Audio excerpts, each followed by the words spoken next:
Let's have a look at the template that we are going to use to capture our SIPOC information, and then we'll look later at the template that we use to capture the task safety analysis information. Here we have a template that will sit in Google Sheets that you can use to do your task safety analysis. I will attach it again to the assignment, and you can do your assignment on this Google Sheet. I will also leave a copy of this for you in the assignments should you want to use it later on in your practice. So let's see what is in these. Let's see what is in this template. Let's see how this template, what this template requests from you.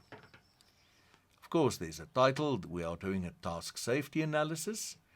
The first thing, remember we spoke about context in the initial risk assessment. Context is the background of what we are doing, where we are doing it, and why we are doing this. So it starts with a task description. So describe the task to me. In this case, we are going to change a flat tire next to the road. Why do I say next to the road? Because I can change a tire in a nice workshop. That is very nice because there are certain equipment that is a lot easier to use than a normal jack that you get with your car. There are no environmental hazards. There's no cars going by. It's a nice flat concrete surface.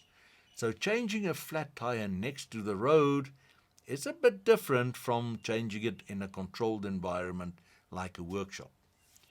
Now, where I'm normally traveling on the N4 between, say, Middelburg and Mbombela or Nelspruit. So what I want to do is I want to identify the risks associated with changing a tire next to the road anywhere on the N4 between Middelburg and Nelspruit and Mbombela. On what date am I doing this analysis? And I can type in a date. If preferably I will use different team members, and they will all write down their names. And once we are complete, they will sign that they were part of this and that they took notice and that they learned something out of this. I start with the process and I write down the steps, and I say, I have now experienced my flat wheel, so I need to prepare the car. So I need to pull off the road somewhere, park it safe where I can actually work. I then need to position the wheel chocks. I need to block the wheels so that the car doesn't roll away when I want to work on it. I then need to loosen the wheel nuts so that I can take the wheel off. I can then jack up the car with the jack that I've got available, hopefully. I can remove the flat tire wheel from the hub, and I can put it down next to me. I can take the spare wheel out and I can put the spare wheel on. I will then tighten some of the nuts just so that the wheels stay there. I will lower the car and I will fully tighten the nuts. I will then lower the car from the jack, make sure that the spare wheel has got enough pressure in there. Well, if you don't have a pump at that stage, that could be a little bit too late. But anyway, I just make sure that in my case, the spare tire is always pumped. So I just want to make sure it's got the right pressure in there. And then I can drive away. And the first thing that I do is I take my punctured tire to a garage or to a tire manufacturer so that it can be replaced so that I can have a spare wheel again. I can't drive without a spare wheel for weeks. Okay, so those are the task steps. Now, what is this process doing? Well, this process is making my car drivable again within 20 minutes. Now, what do I require from this process? Well, I want to change the tire, the flat tire with a working tire, I want to do it without injuries, and I want to do it within 20 minutes. I also don't want to leave my tire next to the road. I will take it with me and I will go and throw it in a rubber waste bin so that they can dispose of it properly. So what have I done? I've already listed the task steps, the outputs, and the customer requirements.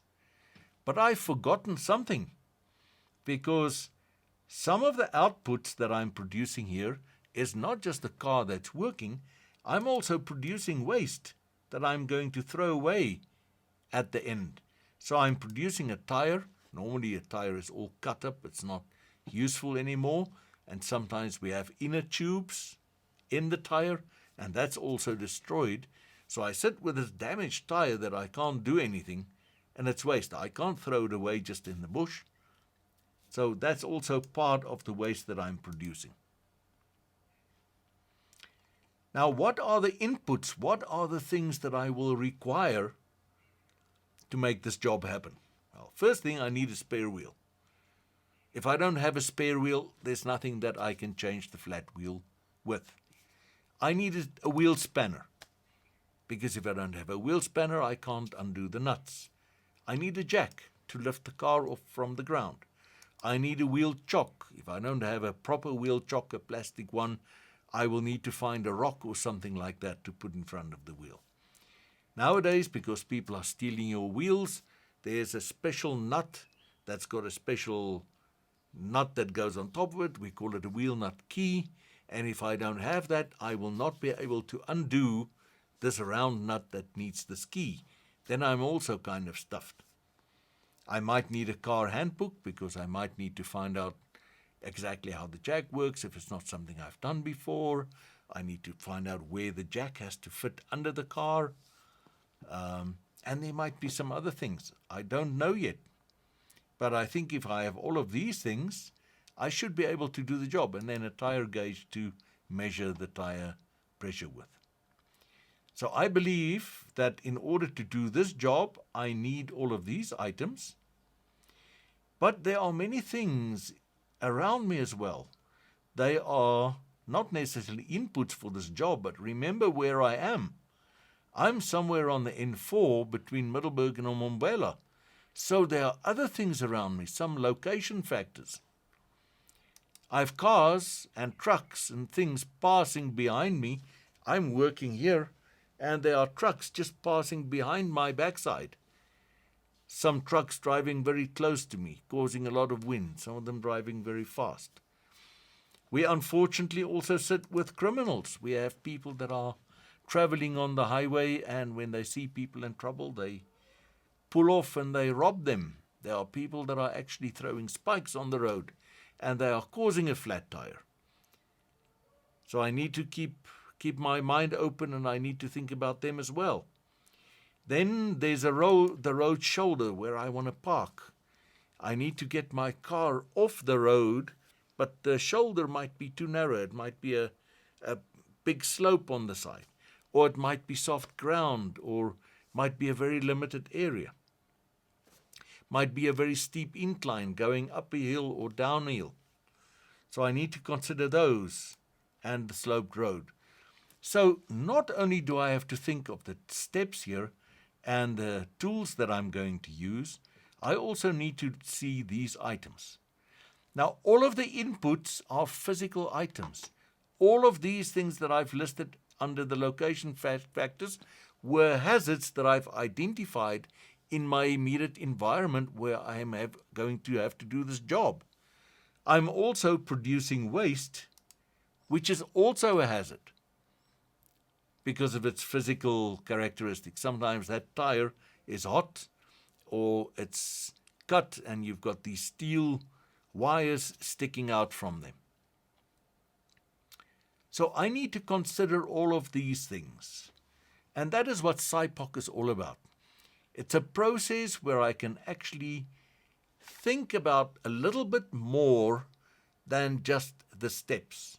So these are the steps, the inputs, what I'm going to output, product as well as waste, what I want to achieve, what do I want to produce within the time constraints and the requirements. And now I can also have a list here and say, where do I get the wheel spanner? Well, nowadays, if I buy a car, most of the time the wheel spanner has been supplied by the car manufacturer. It's in the car. If it's not there, if it's an old car, maybe the driver must make sure that he has a spanner in there. Often we drive next to the road and we see a vehicle and we see somebody standing there with his thumb out. He doesn't have a spare wheel. He doesn't have a wheel spanner. He doesn't have a jack because somebody stole it, somebody gave it away, never had it, I don't know. But what we do is we come to this list and we can make a list here of everything of the source. Who is supposed to provide all of these items? So that if I don't have one, I can then go and ask, but please give me one, or I can source one. That in a nutshell is the SIPOC template that you will have an assignment on very soon.